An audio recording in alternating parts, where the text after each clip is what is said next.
August 15-ന് കാഞ്ഞാണിയിൽ നടക്കുന്ന സമരസംഗമത്തിന്റെ പ്രചരണാർത്ഥം DYFI Venkitangu panchayat കമ്മിറ്റിയുടെ നേതൃത്വത്തിൽ കാൽനട ജാഥ സംഘടിപ്പിച്ചു.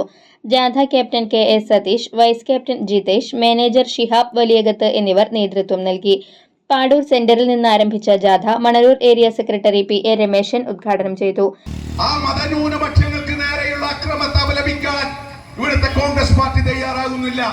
രാജ്യത്ത് ഇത് മതരാജ്യമാക്കി മാറ്റുന്നതിനാവശ്യമായി ബി.ജെ.പി. അവരുടെ അജണ്ട പ്രകാരം ഓരോ സംസ്ഥാനങ്ങളിൽ വിവിധങ്ങളായ സംവിധാനങ്ങൾ ഒരുക്കുകയാണ്.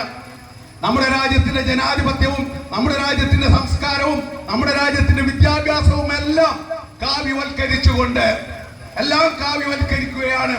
അതിനോട് നിഷേധാത്മക നിലപാട് സ്വീകരിക്കേണ്ട ഇവിടുത്തെ ജനാധിപത്യ സംവിധാനങ്ങൾ, അതിന് നേതൃത്വം നൽകേണ്ട രാഷ്ട്രീയ പാർട്ടികൾ, ഇടതുപക്ഷ കമ്മ്യൂണിസ്റ്റ് പ്രസ്ഥാനങ്ങൾ ഒഴികെ മറ്റു പല രാഷ്ട്രീയ വിവിധ കേന്ദ്രങ്ങളിൽ R A. Abdul Hakeem, T R. Surendran, K A. Balakrishnan, P G. Subindas, K K. Babu, E V. Prabeesh എന്നിവർ സംസാരിച്ചു.